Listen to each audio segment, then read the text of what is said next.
I'll take this is like not even I'll take this. This is what I would be happy with. Right. I'd be very happy with movies like this. Yeah.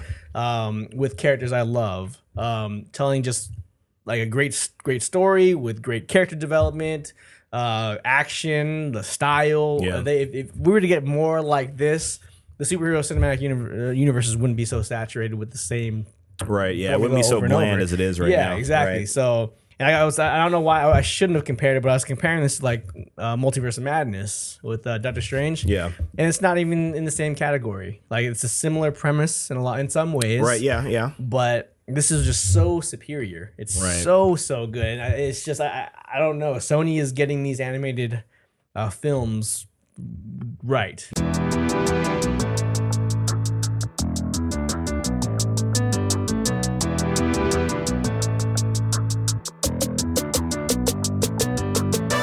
This is Geek Off The Street, your go-to channel for all things from obscure geekdom to modern-day pop culture and everything else in between. Yo, what's up, everybody? It's that time again. It is. Let's do this. I tried to like copy. I know. I knew you were trying to. That's why I kept mixing it up. Can't get inside my head, buddy. Yeah, can't predict Mark. Yeah, you can't predict them. But anyway, I tried. As you can tell, I've tried. Yeah, and we appreciate it, man. Yeah. Everybody appreciates it. Yeah, but who am I? Tell them who you are. Tell them who you are. I is Trent. And I is Mark. Let me copy you. And this is the greatest podcast of all time called Geek Off The Street. Talk about geek culture, pop culture, whatever else we want. Bam. This week is no exception. Yes. We're getting into the highly 100%. Highly anticipated, definitely. highly critically received now. Right? Yeah, as of now. Mm-hmm. A follow-up to a fantastic movie. An Oscar-winning True that. film. Mm-hmm. Yeah. This week, Yes. we're talking about Spider-Man Across the Spiderverse. Yes. I don't know why it's based on that. Yeah, the second entry in the Spider-Verse series from Sony, the animated series starring Miles Morales, as well as Gwen Stacy, Spider-Gwen, Spider-Woman, Right. and a number of other characters across. Miguel O'Hara. Yeah, Miguel O'Hara, which is freaking man. They're to get some deep cuts for some of these Spider-Man characters. Anyway, this is the second movie, and I guess what's going to be called the trilogy now. It could be a trilogy. Yeah, they definitely set up the trilogy. Yeah. So, and no regrets there. Yeah. But yeah, it just came out as of now, yesterday. Yes. And we are on the heels of it as usual. So you are welcome. Right. You didn't have to bother watching it. Just listen. No, go watch it. Yeah, go watch it. But before we get too much further into that, yes. What are we drinking? How are we doing this week? Yeah, the what are we drinking? Yes. Explain this, Mark. Yeah. I wish I could. I honestly wish I could. Normally, we have the little segment that we do where we show what we were drinking and how we. No, you know what? No, stop. How I mixed it. I'm not going to do that to you, sir. I'm not going to throw you under the bus for this. This was all me. I'm just going to grab some stuff. I'm not going to measure. I'm going to grab some random drinks, some random alcohol, some random liquids. Yeah. That seemed like the color scheme would work. Yeah. And that was my concept. That's what I went with. Yeah. And we got what I've coined. Yes. The Spider Morales. Yeah, why not? In honor of Spider-Man, who is Miles Morales. But yeah, it's got a lot of things in it, but it's not horrible. It's not horrible. It's not even. It's not bad. Great, but yeah. Yeah, bad isn't even the right word. It's just, it's a drink. It's sweet. Right. And it's got some things in it. It's got a lot in it, so I think if you were to drink it, it'd probably do the job. Yeah, exactly. Mm-hmm. Yeah. So I'm cool with it. I'm no mixologist. I'm clearly. What are we doing this week? I am working. Right. I worked a lot this week, and I don't need to keep repeating myself about how much I dislike my job, but I dislike my job. Hey, you're saying what a lot of people are feeling. Yeah. A lot of people hate your job, too. Exactly. Thank you for hating my job. I appreciate it. I think I'm not alone. I guess I didn't do anything. Good stuff. Yeah. I just kind of help my brother build a studio. My brother has a studio, a new nice, location. Nice. He got a new location, and I had to help him build. He built a booth, a vocal booth. Yeah. Out of pallets, which was horrible because nothing lined up. This is a pain in the ass. Yeah, I'm sure. But it looks nice now. Now it's almost done. So yeah, and go check out Eric Tucker. He wrote the theme song for our show. Exactly. He puts out great videos all the time. He writes his own music, puts his own stuff out. Yeah. Very talented. A couple of albums, a couple of this. And, wow. Yeah. A lot of things going on. So check them out if you can. Yeah. Everything's in the show notes as it is every week. Yeah. Yeah. Amen. But that's about it. Anything else? Did you do anything this week? Let's see. This week, no, worked. Had Memorial Day off, which was nice. I don't think I did anything special. I think that's when we actually had a guest, or was it? No, it was the following day, wasn't it? Or was the day after? Yeah, it was the day after.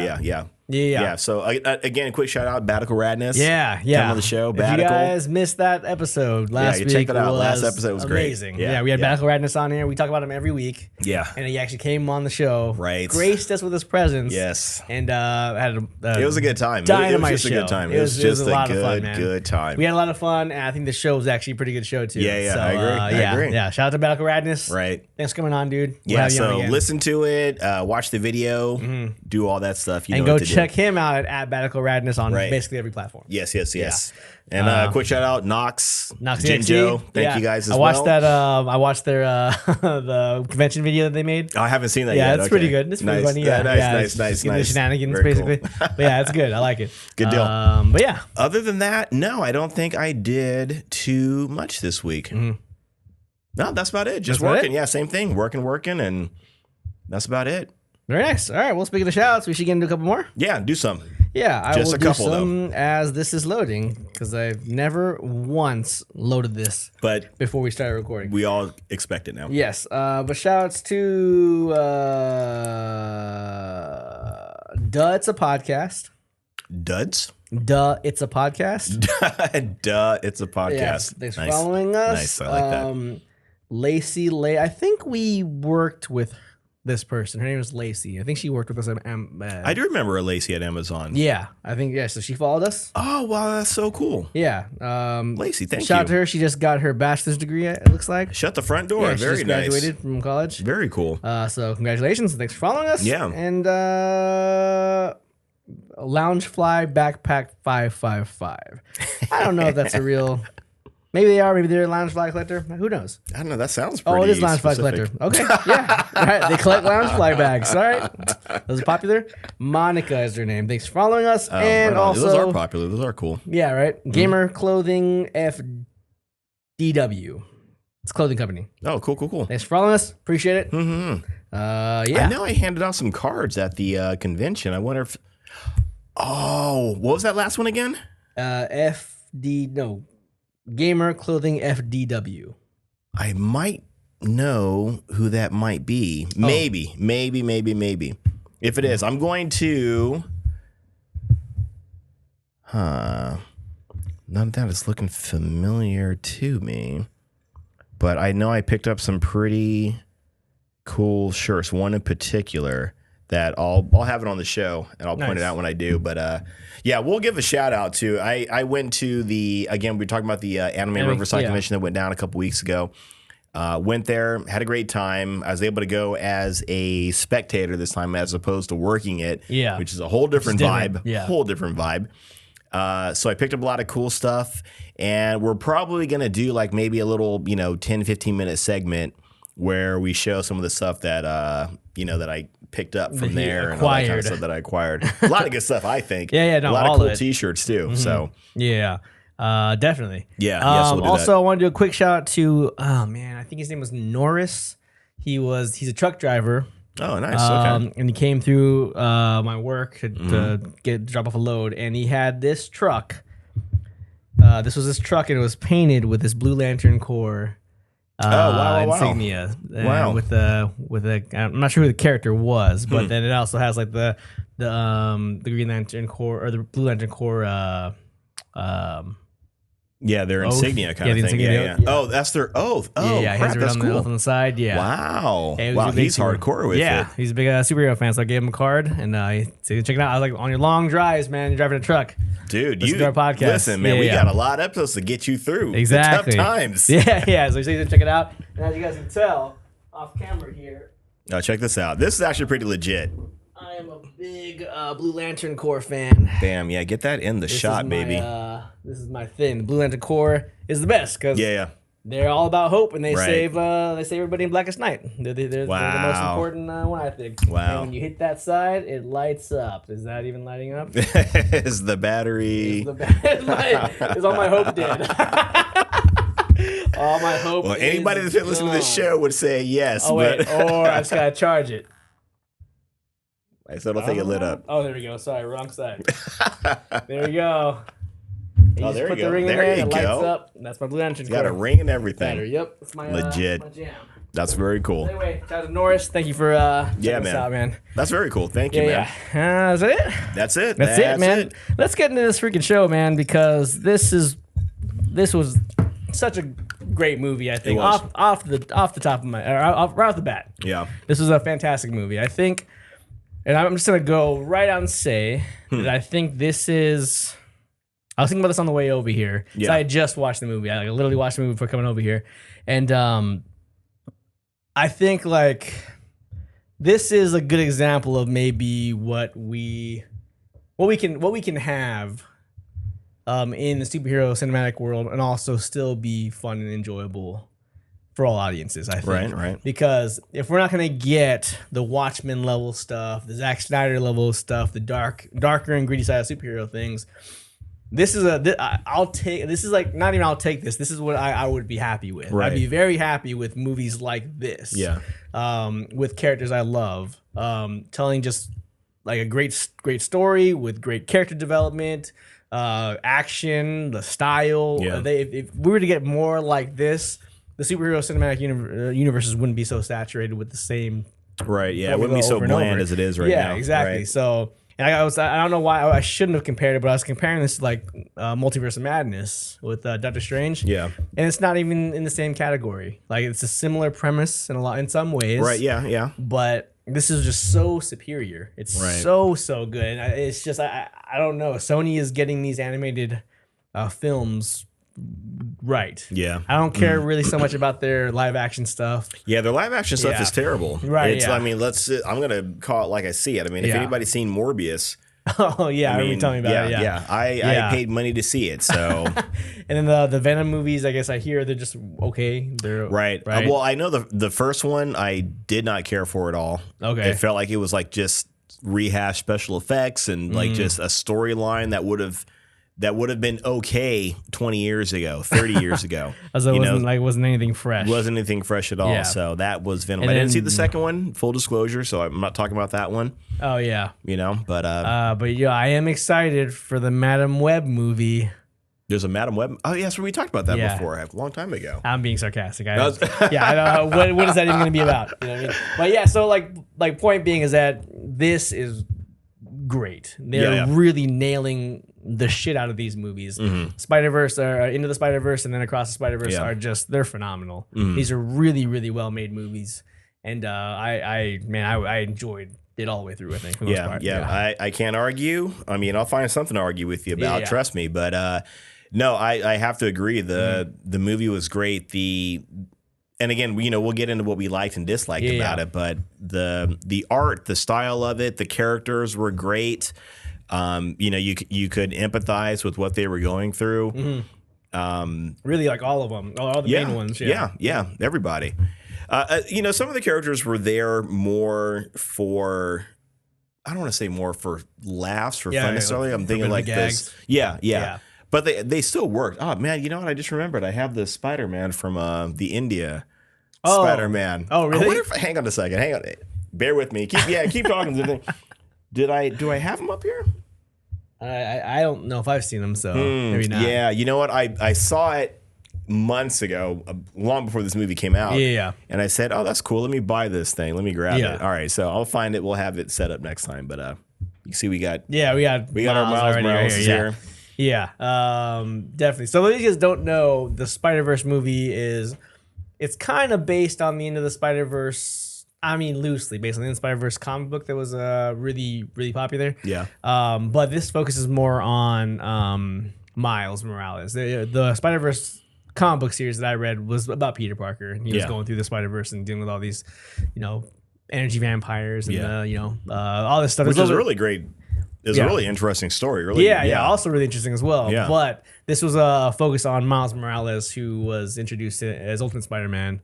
In the 2000s, I think, maybe 2010s. Oh man. Yeah, it was a while ago. Yeah. It was a while ago. Yeah. But he was created by Brian Michael Bendis, and he was really popular.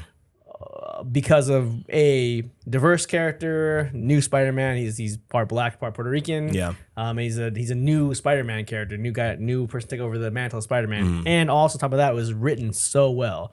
His story, where it starts, just as it does in the first movie, when Peter dies. Peter dies and he takes over the mantle at the same time at the beginning of the story, and it's so organic and it's so well done. And he was his own character, but also a Spider-Man. And it's.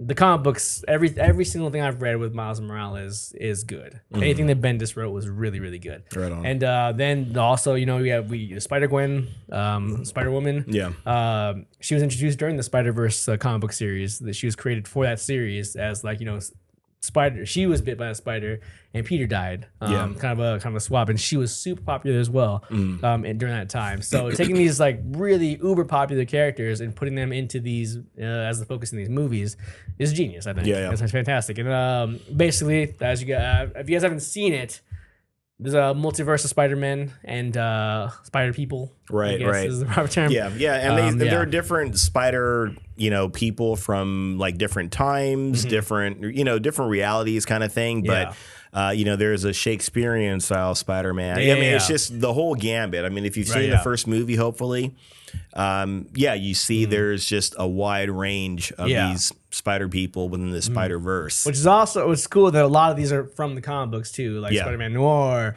Ben Reilly, Scarlet Spider. I liked Scarlet Spider when he was out. Apparently, they're dumping all over him. Yeah, they really used him as a comic relief in this one. Right, but Scarlet Spider is great. He's a great character. Yeah. And then the main antagonist, is he really the antagonist yet?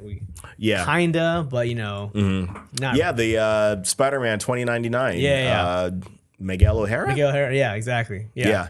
I never read any of those. I saw the comics and I heard people talking about it, and I think that when in the very first Spider-Man live action Spider-Man movie that we got with Tobey Maguire, that whole concept of how he climbed walls, with he had the claws or the hands or whatever that was in his fingertips that made him take a grip on. I think that's how Miguel O'Hara, I think that's how his spider powers worked. Because Peter Parker's, the way he stick to walls is different in the comic book. It's almost like this more of a molecular bonding kind of thing. So so that's where they got that from, was from him. He's actually gripping the wall in a sense. So it's a little bit different, but that's where they got that from. So gotcha. Yeah. Okay. Yeah. And then plus there are a lot of other characters too that are from the comic book, Spider-Punk and which is cool. It was cool. A lot of characters. Spider-Ham. Right, they brought him out.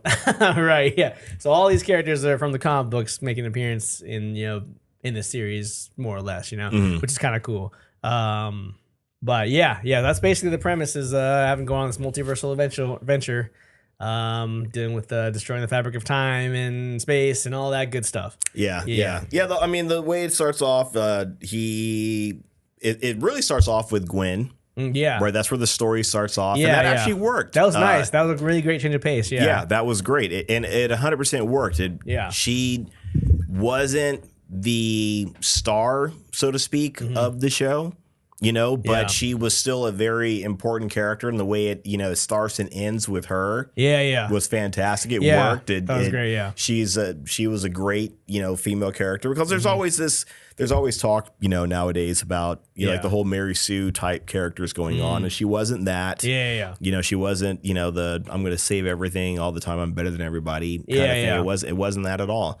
She did some things great, like I'm sure a lot of these Spider people have done. She's done a lot of great things, and maybe there might have been mistakes done also, here or there, right? But very, very, very human. Yeah, very human. Very good. Very good. Great. Yeah, I thought it was great how they portrayed her in this, and they really fleshed her out a lot. Again, like character development with all these with her and Miles and everybody was just fantastic. With Miles, her dad. I mean, there's a lot. Yeah, she had a lot going on. She had a lot going on. Even like Miguel's background, I was like, dude, I get it. Yeah, I get it. And at first, when they were, and it wasn't because they were focusing on her when the movie started. Yeah. It was, she came off as a little bratty at first. When you're first watching it, she's just, she's pissed about like whatever. Like, what are you so like mad about? Then you start to see what she's so mad about. But then even in that, what she's mad about is more.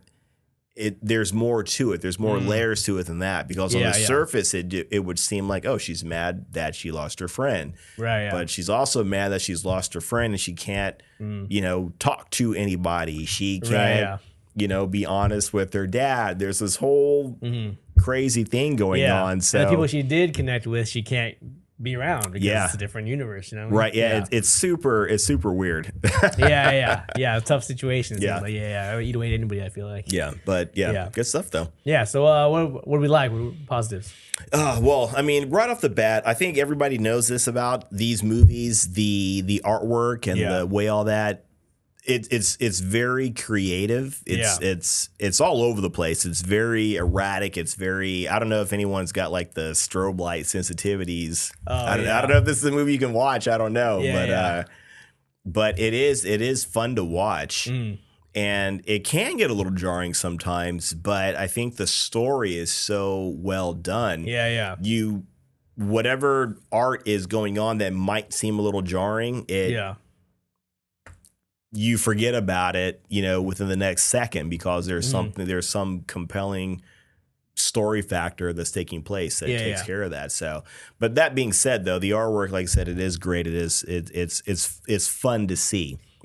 See something that creative and that abstract. Very distinct style. And I don't think I've ever seen anything like this. Right. Like the only other thing that is like it, and obviously the Spiderverse, I would say, did it first between these two, but in the Visions too. The very first episode. Similar. Very similar. Very like the whole sporadic, like aggressive, art style in your face kind of thing going on. Right. Definitely. That was awesome. The style was very right. And I think that's the most obvious one. That's the thing that's just right in your face. Right off the top. The other thing I liked about it too is, like you were saying earlier, like who seems like they're the antagonist. Spider-Man 2099. He seems like he's the bad guy. But they do it so well, you can you really call him the bad guy? He's definitely the foil to Miles Morales. He's definitely they're on two different sides of the spectrum. They're two different sides of the street, so to speak. But is he a bad guy for trying to save universes? For trying to save countless and countless lives, which is like, it's like kind of, it's almost like hard to disagree with him because he experienced it, right? So he knows firsthand what happens when you f with the timeline with those canon events. Right. And then every one of the Spider people, they have suffered through those kind of losses, and it's a part of who they are. It's what makes them who they are, and they're not wrong. They're not really wrong about that. So. Miles, obviously, if you were to learn that your dad was going to die in 2 days or whatever the days was going to be, then obviously your emotional response is, I'm going to save him. I don't give a shit about anything else. But in this situation, it's kind of hard to like really be like, well, Miles might be wrong. He might be wrong. Right. Because he more likely could be wrong based on Miguel's experience. And everyone else's experience, I think, and that was a really like tough thing, which made it great to watch and then to sit there and think about when you're watching it, right? Exactly, having to understand that, right? And because like there wasn't, I don't think there's any point other than maybe the beginning when you first meet him. I was like, it's just a broody dude that doesn't need to be this broody, I guess, whatever. But like other than that, there was never a part in the movie where I was like, oh, he's too extreme. Yeah. I was kind of like the whole time. Maybe his delivery, maybe the way he was handling Miles, maybe he was like too rough or too violent or whatever it was. Whatever the case, sure. But like none of his motivations were wrong to me. Right. I never felt like, this guy needs to chill. You know? Yeah. Yeah.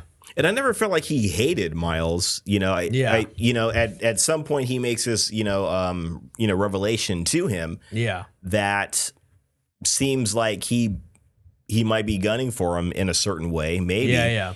But I never got the sense that he was evil or that he was bad. You know, he was out there trying to save lives. He was out there saving civilians when he, went into action and all that kind of thing. So I never got that impression from him. But like you were saying, from his own experience, he knows what needs to happen and what needs to take place to prevent something even worse happening, which I get. And again, that scene where, that whole scene where he finally goes into the Spider-Verse and that whole thing from beginning to end was great. When he gets there and he's meeting other people to when he leaves. It's all of it is fantastic to watch. And it's really interesting because that is part of Spider-Man's dynamic, so to speak. Even from day one, when he was first created back in the 60s, he's always had, for lack of a better way to put it, he's always had bad luck. He's always had a lot of bad things happen to him that he's experienced. That's been part of the character, right? So when 2099, Miguel was saying, this is what we all go through. And he looks back at all the other spider people there, and they're all sitting there like thinking about all the shit that they've been through. Yeah. They're because this happened to me. They're all thinking like it. Reflecting on everybody's got something like that. That has happened to them. Even Tobey Maguire and Andrew Garfield. That was cool. They spliced them in there too. They also were dealing with it. I like that. I like that. But and again, so you get that, and when he says that's part of the responsibility, that's part of the burden of being a Spider-Man, when he says it, I'm like, I was kind of like nodding my head, like, that is. Because he had that, he just said that, he said being Spider-Man is a sacrifice. Yeah. And I was like, dude, it is. If you've read those comic books, I mean, he jokes around a lot, but like they all apparently do, it's a coping mechanism, I guess. Yeah, exactly, But that is part of it. That it is part of it.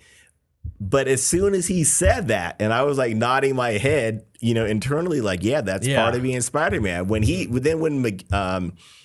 When Miles is saying like, you expect me to let my father die? And no, Spider-Man doesn't. He didn't say he doesn't give up, but when he starts saying like, we're supposed to try, we're supposed to be heroes, supposed to do this and that, I was like, you're right. You're also right. I was like shaking my head. Yes, you're right. That's what Spider-Man's supposed to do. Yeah. So it is so awesome that you have these within the span of like 5 seconds. Yeah. I'm like, yes, he's right. Yes, he's right. He's right. Yeah. That's great storytelling. Great writing. That's the whole, and like even like there's that one part when they send Gwen out and she's like, we're supposed to be the good guys, and then Miguel's like, we are the good guys, but it's like, you're in a sense you're both right. Exactly. Right. That's like kind of that gray area where it's like, who's right, who's wrong? Really, nobody's right, nobody's wrong. Really, in the whole grand scheme of things. So how do you go about this? Right. It's a tough call. I mean, it really is. Do you let someone you love go? So you can save the universe or save just like, essentially that whole universe kind of thing. The obvious answer is that's what you're supposed to do.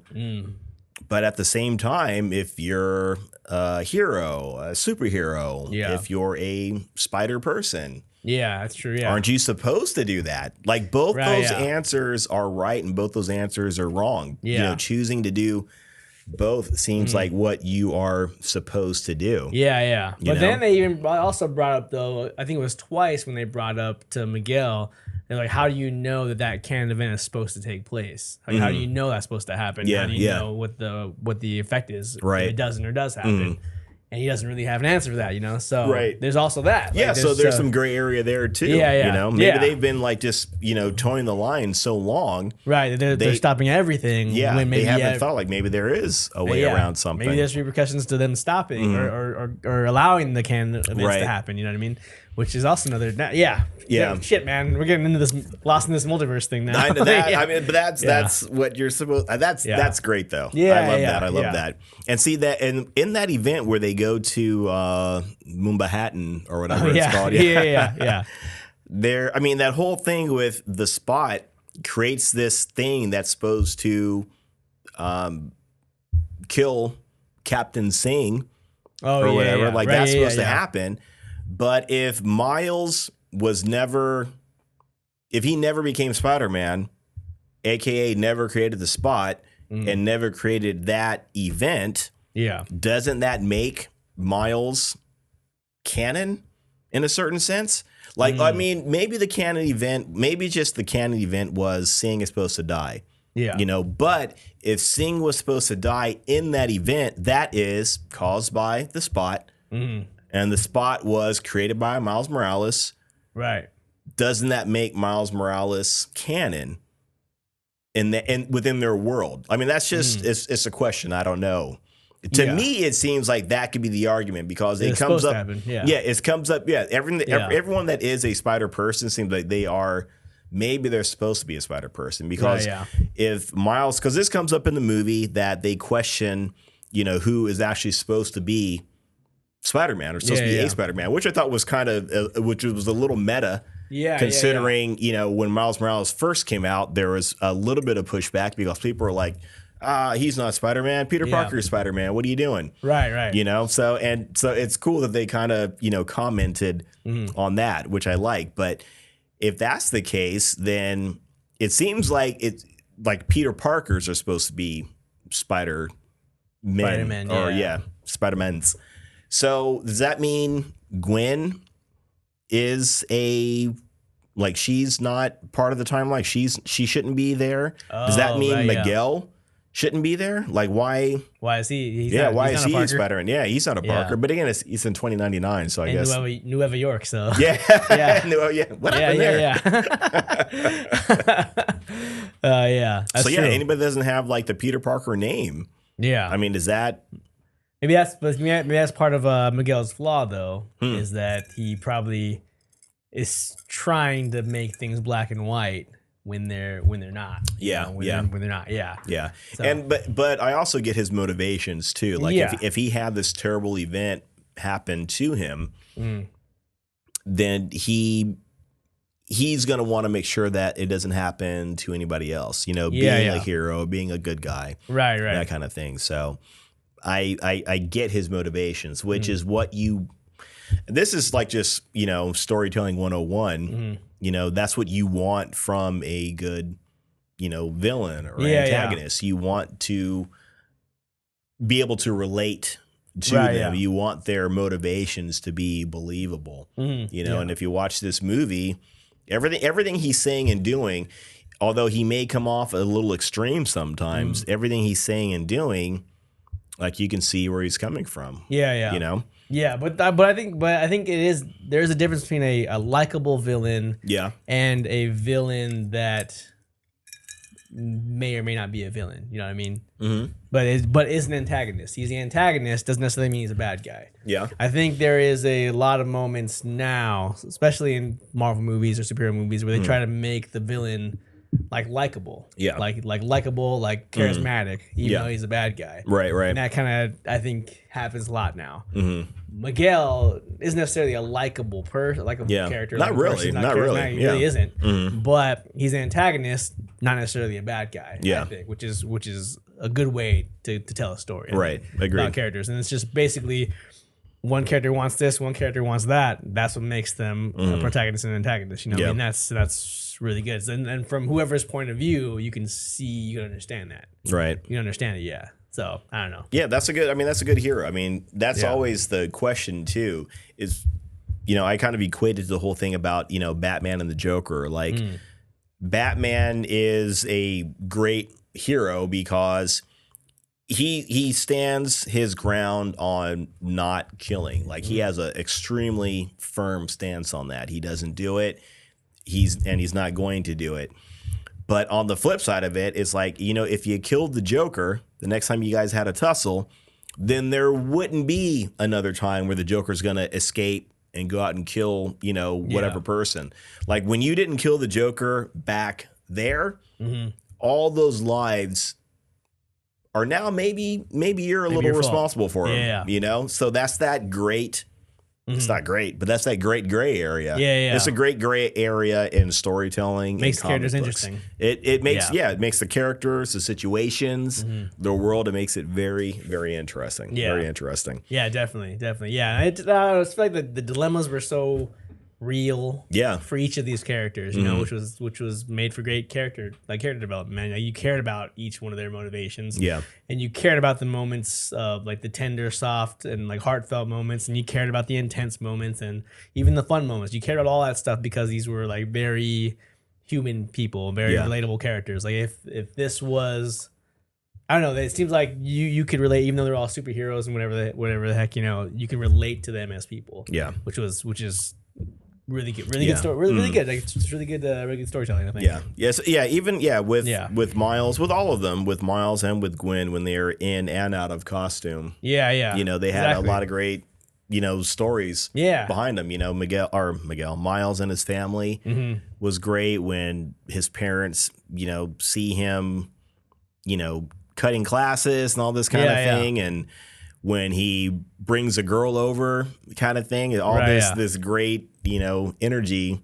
Yeah. You know, going on. It's great. It's great storytelling. So you could watch this story without the whole, you know, Spider-Man superhero thing going on. It would still be a fun story to watch. Yeah. But it makes it more fun knowing that he really does have the weight of the world on his shoulders. As a Spider-Man. Right, yeah. And it's not just friendly neighborhood Spider-Man anymore. Now it literally is the universe could collapse kind of thing. Yeah. If you get something wrong, if you mess this up. Exactly, kind of thing. Yeah, because there's that one, I think he says something like he wish he didn't go. Yeah, like he was trying so hard to go to this multiverse place with everybody. Yeah, because he wanted to be left out. He wanted to be included. Yeah, and then he like regrets it. Yeah, he regrets it at some point. So big time. Yeah. I don't want to say anything about it necessarily, but the regret is so strong, and it's so like, man, I kind of get it. I'm with you. Everything you're feeling right now, and everyone you're feeling it against. Exactly. I'm feeling it there with you. Yeah, man. And all those dramatic moments from like that when they're all ganging up on him, and then then when he finds out that Peter and Gwen knew the whole time, and I was like, oh, dude, I know, right? Yeah, this is betrayal. Like, screw you guys, right? What? Yeah. Like you two were supposed to be like my best friends. You two are like between like a mentor and the love interest and all that kind of stuff. It's like you guys were supposed to be the ones. Yeah, you know. Yeah, and in their own way, they were they were in a sense, but again, they had that whole drama of you do what's right here or you do what's right here, and they conflict. You do right by Miles, but you could possibly destroy the universe, right? Yeah, you know. So because there's moments where like when he tried to save Captain Singh, and she was holding him back, she grabbed him, and he thought she was trying to help him. Yeah, he's like, nah, I got it. And then, he's like, yo, you weren't trying to help me, you were trying to and that when you see that, it hurts that much more. Like at me watching it, it hurt. And then I was like, you weren't trying to let him die. Yeah, you were trying to let him die. And then she was like, shame on you. You are a bad spider person. Shame on you. And then she was like, I was doing both. And I was like, you can't say no. You know what believe. Yeah, I was like, So all those moments are just like, it just heightens everything. Everything got heightened, the action, the conflicts, the relationships, everything was just like, I was like, oh, dude, this is like sensory overload. I need more. You know? Yeah, and then when you take into account like how, just the visual sensory of it. Yeah. It wasn't even that crazy at that point. Like the visuals, like it wasn't like the abstract artwork kind of thing going on, but it builds and it builds up. Yeah. And then when he's running and they're going after him. That was like, that was great. Right. That was great. Yeah. That was great. That way, it just explodes into that conflict. And I was on the edge of my seat. Dude. Right. Yeah. I had to like put my I don't know those recliner chairs. I had to put the recliner down because I was like, man, I need to hang out and steady myself. Yeah. I had my seat down. Same thing. I was like, I want to be fully aware. Yeah. I'm not trying to relax this. I need to be engaged. Because where are you going? What are you doing? Yeah. And you don't got a plan. Yeah. He kind of had a plan. Yeah. This guy's good. Right. He's good. And then when he gets back home, he's like, I beat him. Yeah. He tells his mom, I beat him. Yeah. Oh, and then, because when he goes to that, and then like everything about that when he gets back, like you know it's off. Obviously, you know something's off. Yeah. But like even like what he was saying was kind of like manic. Yeah. Like I was big time. I was like, well, this isn't like why not? This isn't really encouraging. This is kind of weird. It's kind of manic, and your mom thinks it's manic, and it's not even your mom. On top of that, you know what I mean? Yeah. And then like, did that whole thing unraveling? Yeah. And then up to the point when he whatever starts to glitch. Yeah, starts to glitch, and I was like, fuck. I was like, what? Why? I was like, wait. I was like, because I was looking at my watch. I was like, dude, it's already been 2 hours. I was like, what's going on now? Right. Yeah, I know what's going on now. And I was like, oh my gosh. And Uncle Aaron walks in, and I was like, dude, what the fuck, man? I was like, that was like one of those like M. Night Shyamalan twist kind of moment. Yeah, big time. Like, it just shocked me. I was like, oh, I kind of had like a goosebumps. Right. Like, what? And when Gwen was outside listening, I thought, oh, she's listening. She's waiting. He was about to reveal,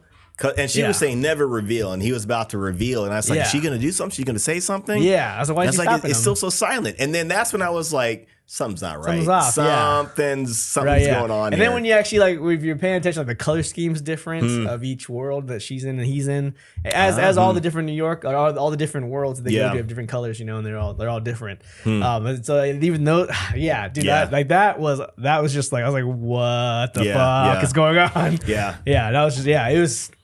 I don't know, dude. I was just like at the edge of my seat until the end. I was like, dude, shit. Right. And then when it gets to the end, and I mean, I don't know. People are going to watch it. They're going to see it. But I'm not going to talk about the end necessarily, but I am going to say that there was an interesting thing that happened earlier in the movie when Gwen, not when she got her powers, but when she's talking about like the loss that she dealt with, how Peter was, they were friends. Yeah. And he was bullied. And I guess he ended up creating his own lizard type serum. Yeah. And he inadvertently, I guess like the lizard, became a bad guy. When I saw him doing that, I thought, oh, is he gonna become the Green Goblin? I thought that'd be crazy if he was her Green Goblin in that world. That would have been nuts. Right. Yeah. I've never read any Spider-Gwen comics, so I don't. Oh yeah. No, this is how it goes down in the Spider-Gwen comics. Okay. Yeah. Does she have a Green Goblin in her world, or is it just the whole lizard? That I don't know. Okay. It might happen later, maybe, but she got her own story arc because of how popular she was in the Spider-Verse comic books when she got introduced. Yeah. When she got introduced, it blew up. It blew everything up. I want to see that. And her costume looks great, right? It looks great. It looks great. Fantastic design. That also helped because it was like Gwen Stacy's still alive. Yeah. She's Spider-Woman, right? And her costume is badass. Yeah. It's just like all those things are like, what? Why is this not a series? And then they're like, let's make it a series. Okay. And then now she's just a regular character now. Yeah. But that's how it goes down though. Right on. Yeah. So that happens with Peter where he kind of becomes a bad guy. Yeah. And there's this thing like, because Spider-Man 2099, whatever Miguel tells Miles, like, your Spider-Man shouldn't be dead. He should be alive. You're the anomaly. You mess things up kind of thing. Right, yeah. And so maybe that's supposed to be the thing. Like maybe Spider-Man or Peter Parker is always supposed to be Spider-Man. Yeah. Maybe he's always supposed to be a good guy kind of thing. And it's really interesting to see if he doesn't become Spider-Man. Yeah. What could happen to him? Does he, does he inadvertently become a bad guy? I've talked about I like a certain character. I like the Nova character. The Nova character is based on Peter Parker, Spider-Man, that classic. He's based on him. Like when they were pitching the idea to Stan Lee and Marvel, Peter Parker, but exactly, space. Yeah, with the helmet. with a bucket on his head. I love it. So it was kind of the same concept as that. And I always liked the idea. That's what I liked about that Nova character. It's kind of like what I like about Rock Lee character. Oh, yeah. Is that, and we were literally just talking about this like a couple hours ago, right? Yeah. Like Rock Lee is more Naruto than anybody else. He is more of that ninja with no special powers, no special. He's just a failure as a ninja, but he works hard. Determination and grit. Right? Yeah. So that, I mean, I like that with Peter Parker. If he never became Spider-Man, I feel like he would have been all right. I feel like he would have done. He was smarter than, he's probably smarter than his teachers. Right? Yeah, so he would have been fine. So I like that concept. I like that about Nova because he doesn't have those smarts to fall back on. Oh, yeah. But my point is, I always figured Peter Parker, if he didn't become Spider-Man, he was going to be fine. Yeah. You know what I mean? He was going to, leave high school, do whatever. PhD and exactly. Right. Yeah. Make his own company like he kind of did at some point. Yeah. I thought that was going to be the case. So they kind of took this in this movie. They took this thing that it kind of seems like it's a given, and they flipped it around. Just because he is Peter Parker doesn't necessarily mean he is going to end up a good guy. Anybody can end up a bad guy. In one form or another. Right. Yeah. So that kind of happens at the end of this movie.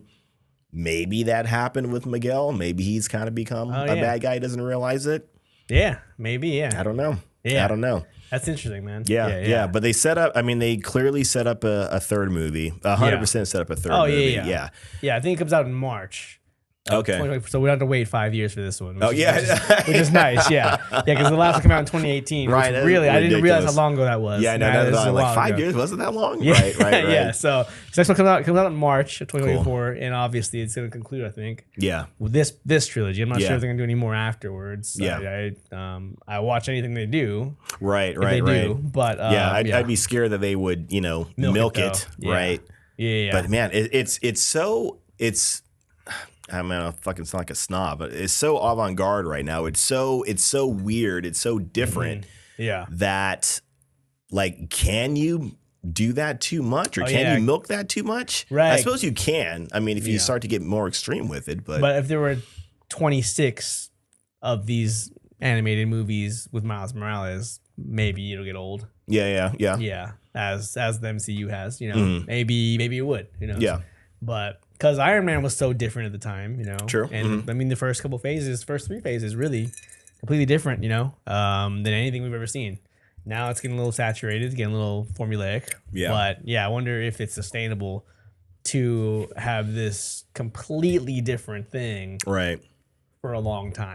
Yeah. You know what I mean? I mean, because right now it's almost like hip hop music when it first came out, right? Okay. It's kind of underground. It's very different, but at some point it's going to get commercialized. With hip hop music, with punk rock, with rock and roll, whatever. This thing that's kind of underground and very different. That is it's away from the status quo and the norm. Mm-hmm. Somebody is going to find some way to monetize it, commercialize it, monopolize it, and capitalize on it. And capitalize somehow, it, right? And just and mess it up. Taking away the purity of it, Yeah, right. And that's kind of the nature of the beast, so to speak. Yeah. So I wonder if Sony's gonna be like, all right, after you do the third one, we need like 7 more. Yeah. Right. Great. Yeah. Give us 7. Yeah. What? 7 more, just like that. Go. Yeah, exactly. But as it stands, for me, well, I guess we haven't got any negatives, but this is like my favorite Spider-Man content, I think, right on to date. Yeah. I was always have a soft spot for the Sam Raimi Spider-Man movies, or the first 2. Yeah. Because I was at the age. That's how. A lot of people got. Yeah. But this is just so phenomenally good and so original, and just so many amazing, so many things that it does at a 10. You know what I mean? Yeah. Like so many things that are so good about it. It's hard to compete. And it's just right. It's fantastic. Yeah. Yeah. I think I read something too where and I don't know if Tom Holland would change his answer now, But I think he said like that first Spider-Man Into the Spider-Verse movie was like the best Spider-Man movie out there. Yeah, yeah. So, that's very cool for him to say that. Yeah, that's very cool. Yeah, and he's right because his movies are cool. He's cool. He's good. He's a great Peter Parker. But great Peter movies Parker. they're Marvel. Yeah. The MCU stuff. But any negatives before we're just gushing about how great the movie is, really. Yeah, I mean, that's the truth of it. I think the negatives that I have, again, they're pretty minor, but it might need some sort of fleshing out. The whole thing about once somebody becomes a captain, they're like marked for death. Kind of thing. It's like captains have to die. Which so like that's oddly specific, right? It's oddly specific. Now here's the thing. Maybe after monitoring, countless universes, they say, that's the commonality. Someone becomes a captain, and then that's when they end up, dying or whatever. Yeah. So maybe just through monitoring it, that's what they've seen. Like Gwen Stacy, Captain Singh. Yeah. Maybe that's just what they've seen. It does seem oddly specific. Like it seems like some sort of thing is some sort of human label. Yeah, yeah. That the universe I don't think would care about. You know what I mean? Like there's some great eye in the sky just waiting. Like, you're spider. As soon as you become captain, you jump right to commander. Okay, you're good. I'm gonna let you go. If you become captain, I would have killed you. Yeah, that was kind of yeah. Like, why? Right. Why captain? I would get if you're a police officer. I would get that because you're a police officer. You're typically going to be in some sort of danger, so I would get that. Yeah, so at some point as a police officer, you're that's something that's going to happen to you. Right, yeah. But simply because you're, captain, it's like that's when you're going to die. Yeah, that's when you're going to die kind of thing. Yeah, that seemed a little that was kind of weird that happened. And plus when I already thought that Miles Morales already had his Uncle Ben moment, you know what I mean? He did with his Uncle Aaron, Yeah. But in the comic book, does his father? No, his dad's still around. Oh, is he? Okay. Yeah, because I'm trying to think because I know in the video game doesn't his father die in the video game? Oh yeah, in the Spider-Man game. Yeah, the Miles Morales Spider-Man video game. I think he dies in. He actually dies in the Peter Parker one. Yeah. I think the fallout of it is and they have that Peter Parker in the movie too. The Peter Parker from the video game game one. Yeah, was cool. They had freaking. I just forgot Uncle Aaron, but he was oh shoot. Any other time. Childish Gambino, right? Donald Glover. Yeah, thank you. He was he played that character in the first Spider-Man movie, right? Yeah, with the one with No Way Home. Yeah. Or not No Way Home. With Holland. The first Holland movie. Yeah. So that was kind of funny to see him. Yeah. They have him just all locked up. He's all through the stair. Yeah, in his real live action. He's a prowler. A real person, like an actual person in this animated world. Yeah. But a lot of those kind of references and cameos. Yeah. Let's see. Oh, any more negatives? Anyone with it was thing? that.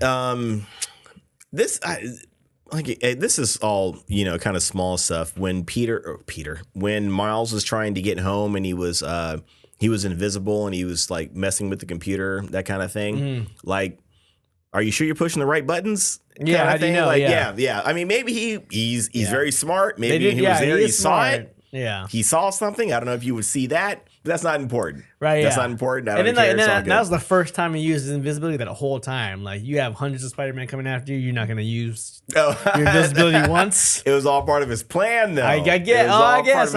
He was luring him in. Yeah, no, that would have been great. Yeah. He has some useful ass powers. Yeah, big time. Like I think he calls him Venom Blast in the comic book, and then his invisibility, his camouflage. Dude, you have like the best powers.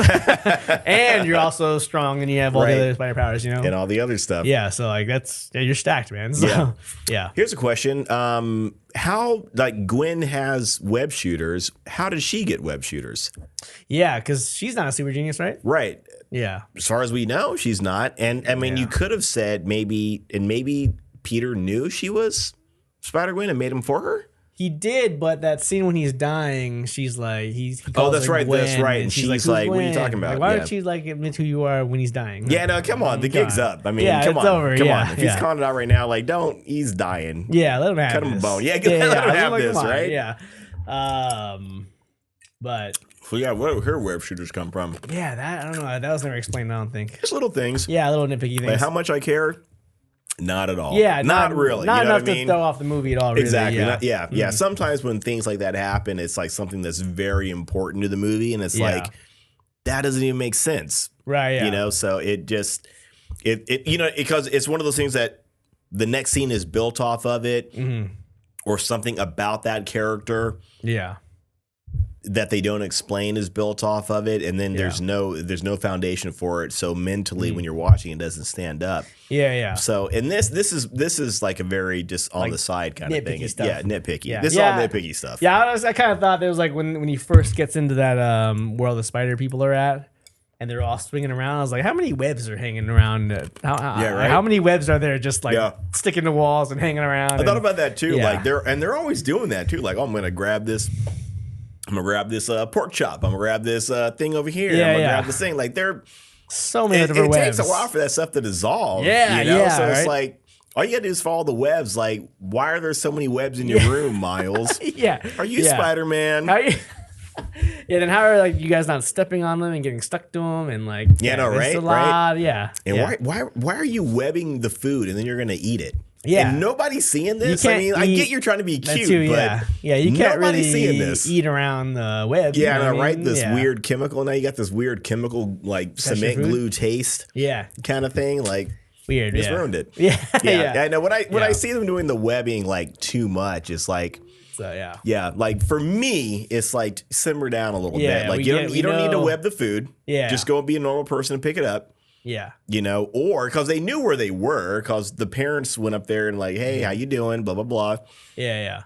But even when they're jumping and they're spinning the webs, it's like these guys got like a 30-foot jump, like a 30-foot vertical jump. Right. You know what I mean? Yeah. So you don't got to be webbing just to like, jump 5 feet or whatever, just to, whatever. Just to show off. It's like I said, in the scheme of things, it's less is more. It's but not a big deal. It's not a big deal though. Yeah, it's a Spider-Man movie. Yeah, like I don't need you to web to go, up to the second floor when you can literally just stand and jump to the second floor. Like just save your fluid, please. Yeah, it's expensive. Expensive to make, right. Yeah, you're gonna run out. You're gonna run out. There's just one other thing that this is like my typical response, but there were a lot of gags. There was like quite a bit of comic relief. Yeah. Some of them were better than others. I laughed when the Spot got hit with a bagel. I was like, oh, yeah, that did happen in the first one. That's a reference to the first movie. I remember that. Right on. Yeah, with the bagel scene. But then there's like, it was just like stuff that I just didn't laugh at. It was just like, oh, there's nowhere to run. He jumped out the window. He's like, oh, my bad. I guess there was another place to run. Right. That's so matter of fact. That's so lazy. That's such lazy comedy, Yeah. And that was kind of like, not trying to compare it to the MCU, but like really like, let's throw some extra gags in here just to try to get some extra laughs. And some of it was just like, I was like, it took me out of it a little bit. Yeah. That was bad, but I didn't hate it. Oh, you didn't? No, you're right. You're 100% right. That was even necessary. Like it wasn't even needed. Yeah, very but it was just little gag. And there are a lot of those like joke after the serious moments in this. I love the movie so much that I didn't focus on it so much. But there were some where I was just like, okay, we didn't need that. We didn't need that. Yeah. We didn't have to add that at the end. And like I love one of my favorite characters was the Peter B. Parker from the first one. I loved his kind of fall from grace, jaded Spider-Man character. And then now he's like found himself again, kind of. Yeah. I loved him a lot overall. But yeah, he had a lot of quippiness. But I guess Spider-Man's nobody else thinks Spider-Man's funny.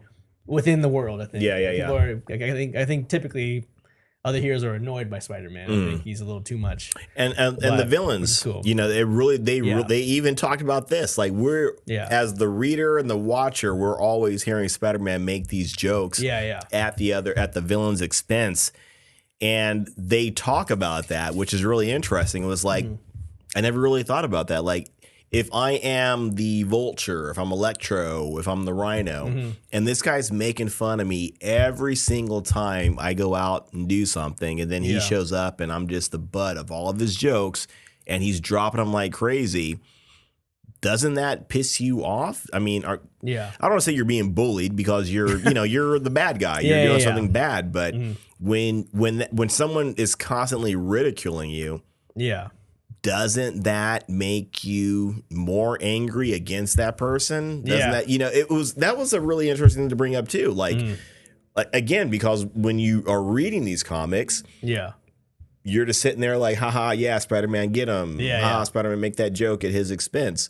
But if you think about it like on a deeper level, this guy, I'm getting pissed at you for, constantly making fun of me, constantly embarrassing me, in front of, people, the world, whatever the case may be. That's true. So that was something interesting that they brought up, which I thought that's true. Yeah. Hadn't thought about that before. Yeah, that's a good point. But I mean, it's always okay with Spider-Man because that's who he is.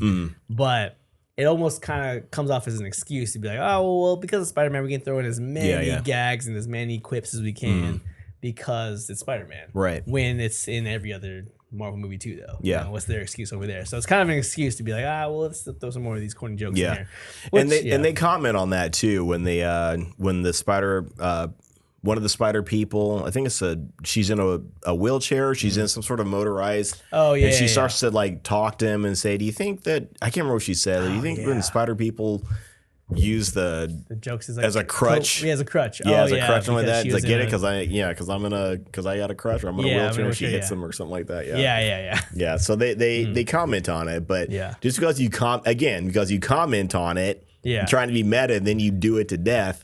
It's not a good thing. Yeah. I don't think they do it to death though. Yeah, it wasn't as bad, but I did roll my eyes a couple of times. Yeah. I just didn't chuckle at all. I was just like, okay, I saw that one coming, or that was unnecessary. And I think some of them were clearly just like straight up jokes. Like the whole thing about, him and everyone's seen this commercial or the trailer where there's Spider-Man, he's talking to a psychiatrist and he's talking about him and my uncle. Let me guess, your uncle died. Yeah. That kind of thing. So that's clearly a joke. That's what that is going to be. I was wondering if this was going somewhere when Peter Parker or Peter B. Parker, whatever, was trying to get Miles to hold his baby, Jessica? I don't know if that's her name or not. That's right, it's Mayday, yeah.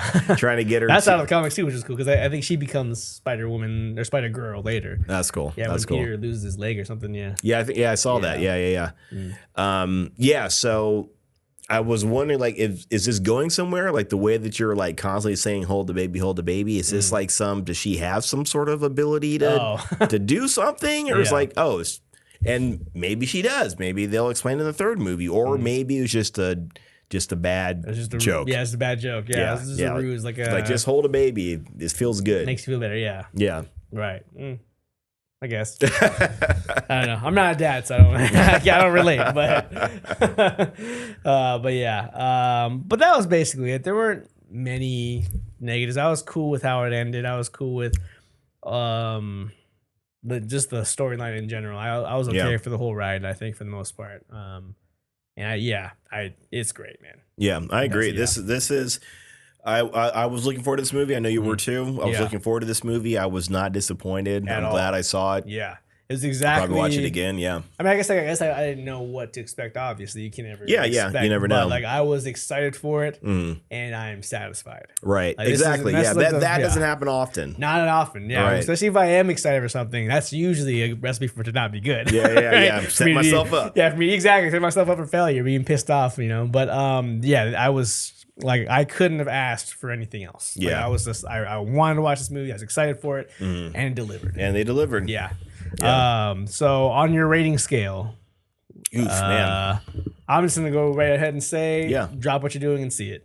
Oh yeah. This is you said on your rating scale. Yeah, this is like, I was about to say, I give it a 90. Like, no, you're my rating scale. You're right. You're right. Our new scale. Yes. Yeah, we got. Yeah, drop what you're doing on this one. Yeah, this is a drop what you're doing. Go drop what you're doing and watch it. Or drop what you're doing if you haven't seen the first one. See that one. Yeah. And see this one right after. Right. Yeah, you should have definitely seen the first one already. I was saying I watched it again last week, and I'm Where'd you watch it on? I had to rent it. I had to rent it on was like, Amazon Prime. I didn't know where it was streaming or whatever. Yeah, okay. yeah, it was streaming on Netflix for a couple of years, and then it stopped. And because I went to look for it last week, and it was nowhere. Gone. So I had to rent it. But yeah, I need to get a copy of it on Blu-ray or something. Right. That's one I need to have. Yeah, I think I got it somewhere. Nice, but yeah, no, so good, man. Just drop what you're doing, watch both of them.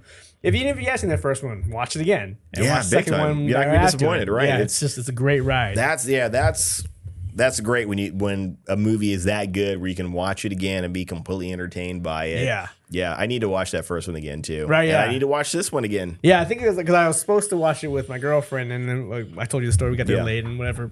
It's 100% my fault, so I couldn't watch it with her. Because I made her watch the first one last week. She was like, and this then sucks. she actually liked it. Surprisingly. Nice. So then she was just like, well, then you have to go watch it by yourself because that's the only time you have before the podcast.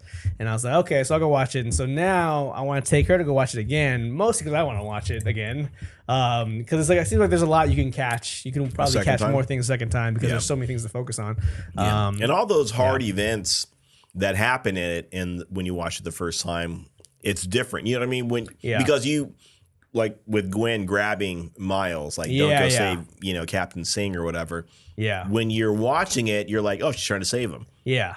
And then you find out later, like, oh, she's not trying to save him. And then when you watch it again, you're like, she's not trying to save him. Yeah, not at all. I know this because I watched it twice already. Right. So. Oh, dang. Okay. I did. Did you? Nice. I did. And then even like though she's not really there to see him. Yeah, she I know. goes there, she brings the robot and stuff. Miles? Yeah, you're out. You're done, lady. Yeah. You're done. You're done. Yeah, and she's been hanging out with this Hobie guy a lot. Come on, man. Yeah. You left your jumper at his place? Yeah, his jumper and your toothbrush. All right. What's really going on over there? Yeah. Yeah, which I love that guy too. Yeah, he was great in Spider-Punk, man. He was fantastic. He was a complete anarchist, man. He was like, use your hands. Even when he's captured, he's like, trying to help him out, like, dude. Because he kept like escalating it, and then Jessica Drew was like, don't encourage him, and then he was a complete. That was so cool to see. I did like when you first meet him though. He's like trying to explain all the things, and he's contradicting himself, and then like Miles was like, wait, so wouldn't that make you not an anarchist? And then he's like, oh, I do it for my band. He's like, what? But so you do work with people or whatever? And he's like completely caught because he was so into his own like image and his own punk rock attitude that he was like totally contradicting himself. He reminded me. A little bit of like All This Snow from Forgetting Sarah Marshall, just like a little bit full of himself and totally contradictory. Yeah. So, but he was like he delivered though, and he was also he was pretty badass too. So I loved him, man. Everything he said. I was just like, from what I could understand. Some of it I couldn't understand what he was saying. Some of it I couldn't either, yeah.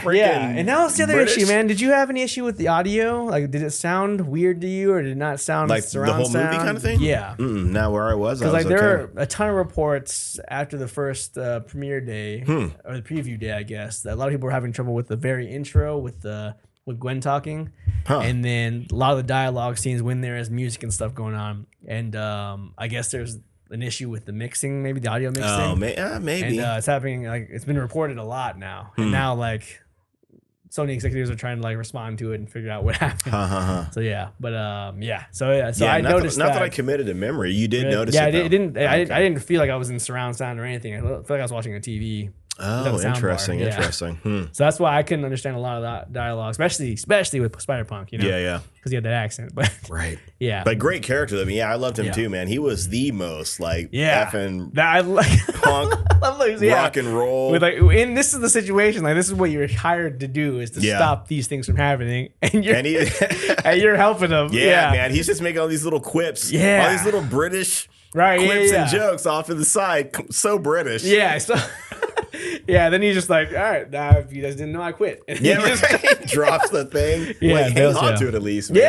Yeah. But that was, he was great. Yeah. He was fantastic. Yeah. He was the most rock and roll. Just when he enters the scene, it's just this aura of rock and roll around him. Right. He's like playing his guitar, doing. I was like, he just breaks into the shield. Like they're trying to break through this shield, and he just comes out of nowhere. Yeah. Bam.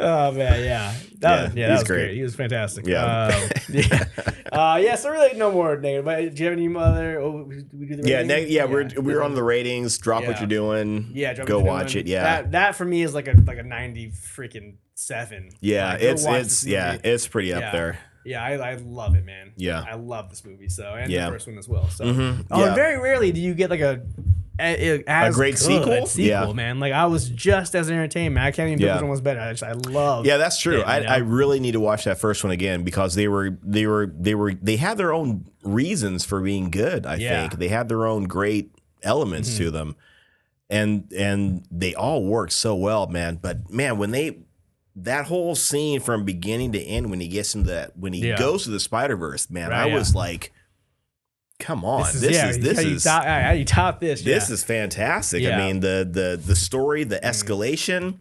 Yeah, it was great, man. That was fantastic. Yeah. So yeah, I'll probably give it a similar score. I mean, just nothing. I'm trying to maybe like a 95, 90, 96, 95, something like that. Yeah. Somewhere along the same lines of it. It looks like the budget was about $100 million for it. So, and I think they're already at like 50, and the weekend's not even over yet. Yeah, so it's literally 2 days into the weekend. Yeah, I guess 2 days. So, and this has been the biggest. This has been the biggest box office for 2023. Has been this movie. Really? Yeah. Wow. Yeah. Good for that. That makes me happy. Good for right. That makes me very happy. Cool. Yeah, to see a great movie do well. Yeah. Best opening day of 2023 to date. Wow. With 51 million plus. Wow. Good for it. Yeah. So it'll make its money back. Oh, by the end of the weekend. Yeah. Easily. Right. Yeah. And then plus I'm sure people are gonna be rewatching it. And then we got the overseas numbers gonna come in eventually too, I think. Yeah. So it's gonna blow the doors off for sure. Right. Yeah. Yeah. No complaints whatsoever with this one. Yeah. Not really. Agreed. Cool. Yeah, go watch the movie. Yeah. You guys can. Drop what you're doing. Amen. Cool. I guess we're good there then, huh? Yeah, man. Anything we're into this week? What am I into this week? This week I watched a lot of old stuff. I watched a little bit of Attack on Titan. Okay. Some of the old stuff. There was something I was watching or talking about that made me want to go back and watch it. So yeah, fantastic, great. I was watching some of the old episodes of One Piece. Okay. Fantastic. Yeah. Great. When they were at what is it? Shabodi Island? When they all got separated. Anybody that's watching it, you don't know. I have no idea. So stop. I haven't even seen the first episode.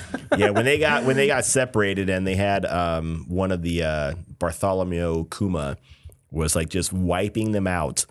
It was like, I was watching that. It was great. Nice. And then and Luffy, as strong as he is, and as much butt as he kicks, couldn't do anything to stop this guy. That lanky dude?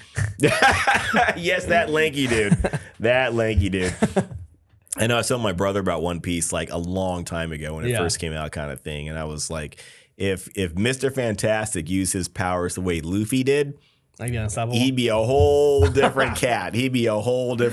Nice. But and then I was, I watched Power Rangers, but the Japanese version. It's the same ones, the ones that that we originally saw with the Tyrannosaurus and the Dragon Zord, all that kind of stuff. The Japanese one was called like Zoo Rangers kind of thing, or like ZYU, but Zoo's kind of the English thing going on. And I was watching the episode where it was really good. It got really intense. Where the Green Ranger loses his powers in the English or in the American version. He died in the Japanese version, and they were racing to save his life, and they failed.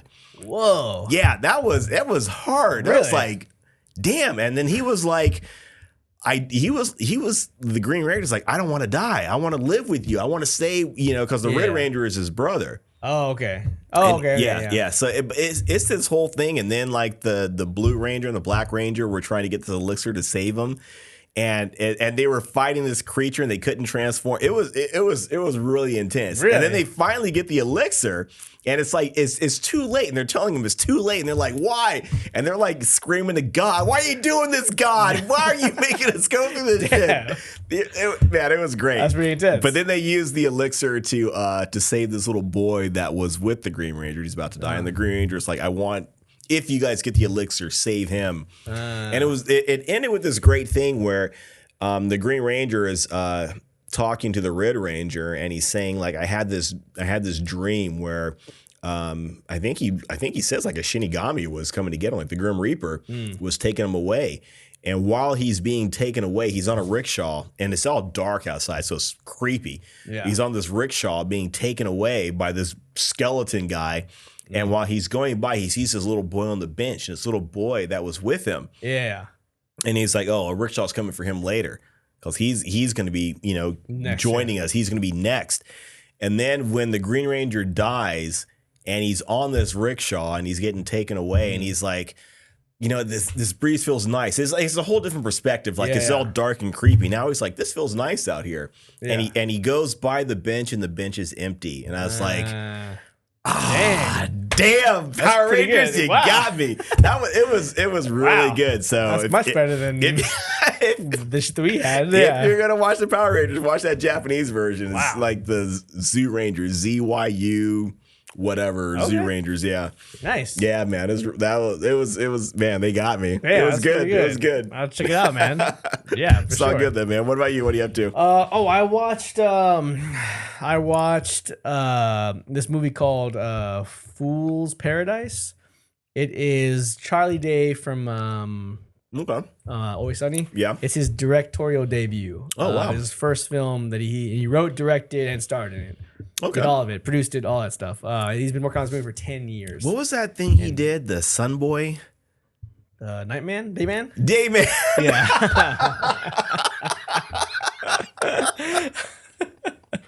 And Sunny. Oh man, I was dying about that. That's one of the greatest episodes, I think. You got to pay the troll toll to get his voice hole.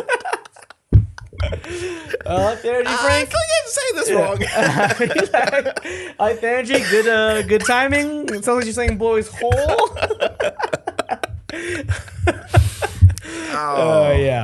That's a phenomenon. That's gold. Gold. But yes. Yeah. So he wrote this movie, and it was kind of his like love letter to, I think, Hollywood. Oh, wow. It was kind of like Charlie Chaplin-esque. He plays like a kid, doesn't speak at all, and it's good-ish. Oh boy. Okay. Yeah, it's pretty good. The first half of it, I was laughing my ass. I thought it was really good. It's really, and especially if you're into that kind of like Hollywood filmmaking, I love kind of stuff. Hollywood. You're into that. Like it's pretty good for that.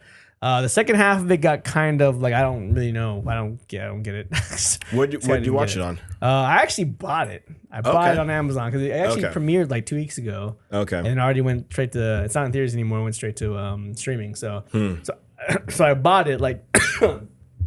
None of these like millionaire celebrities need support, but I was like, I'll support Charlie Day. Yeah. That's your guy. Yeah, you like that show. Yeah, I love the show a lot. So I bought that and I watched it, and I'm gonna watch it again to see if I missed something. Yeah. But yeah, there's just like there's like the third act was like, I don't really get what's going on, but yeah, it was okay. And I'm gonna go watch the so Glenn Howerton, the guy who plays Dennis, he was in that movie about BlackBerry, the BlackBerry phone. Yeah. And that came out the same day that Fool's Paradise came out. So I wanted to go watch that one too. I heard that one was really good. So, so I'm gonna go watch that one next, or probably tomorrow actually. Oh, right. And I'm also gonna watch The Machine with Burt Kreischer's movie.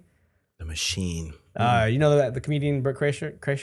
No. He always takes his shirt off all the time. The big guy? Yeah. Oh, okay. Now I can picture the poster. Yeah. So he has this super famous bit about him going to Russia, and he's I guess it's a true story, but he went to Russia as an exchange, or as like on a school like college trip or something. Yeah. And he got involved with the Russian mafia, and they took care of him because he made an impression.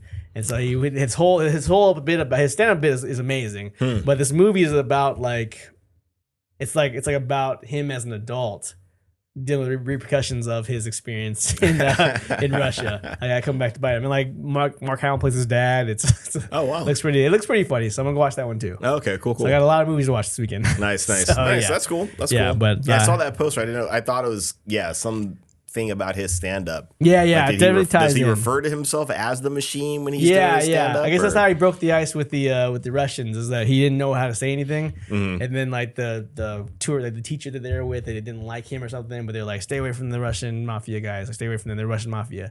And then I guess he was like, I want to hang out with them, and he went up to their door, and then they opened the door, and then he didn't know how to say anything, but I'm the machine for some reason. And so he says that out loud, and they all started they're like, this guy's funny. Come inside and drink vodka with us. And then he goes on this whole thing with them. They robbed the train together. And all the shit he got involved with. But yeah, check out that stand up, The Machine. It's pretty funny. Or that bit. Yeah, it's pretty funny. Wow. But yeah, so yeah, you got this movie made about that, so which is kind of wow, man, it's probably a warrant for his arrest. Yeah, I know, right? So but nice. But yeah, so I'm gonna watch that. I'm excited for that. Nice. I just like going to the movies sometimes and just like, especially movies that like be a little bit different. Yeah. Or straight comedies and stuff. So that's cool. Respect, yeah, some people that I like. So yeah, so I'm gonna do that. All right, nice, man. But that's it though, huh? That's it. We made that's it. it. We did it. We talked about. Should stop doing that. Yeah.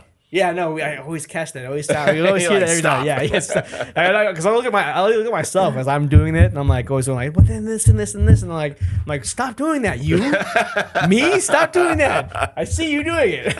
But yeah, and then my cousin told me I say yeah a lot. I'm trying to change topic or someone told me I say it right. Yeah. Why are these people, these naysayers? Yeah. But anyway, that's gonna be our talk. That's it. Make sure you guys go watch Across the Spiderverse. That's the amazing movie. Yeah, it's fantastic. Yeah, drop what you're doing and watch it. Exactly. Drop what you're doing and watch it. But yeah, otherwise, you guys can check us out everywhere. We're at the Gots Pod. That's right. And Geek Off The Street on Facebook and YouTube. Check out our reels. We have them coming out. Big shout out to Battle Caradas coming out last week. And leave us a review. Because for some reason we're sitting at a 4.1 on Spotify. I don't know who's giving us 1 stars, but somebody out there is people either don't like our show or they're fucking with us. Ooh, we got enemies. I don't care for either one of those situations. So go on Spotify, give some 5-star reviews or 5-star ratings if you guys like us, and you guys can go on Apple and you can leave an actual written one, and we'll read it out on the air. Oh yeah, true. Yeah. So send us money. Yeah, or send us money. Yeah. Anyway, yeah, that's it, huh? That's it. Just call it, man. It's a little late. I'm tired now. I'm hungry. Yeah. So, I should have took you on your offer to get some food, but yeah. But anyway, I guess that's it, huh? Yeah, that's it. I said that 3 times already now, right? Right. Anyways, my name's Trent. And my name is Marc. And this has been Geek Off The Street. Yeah, naturally.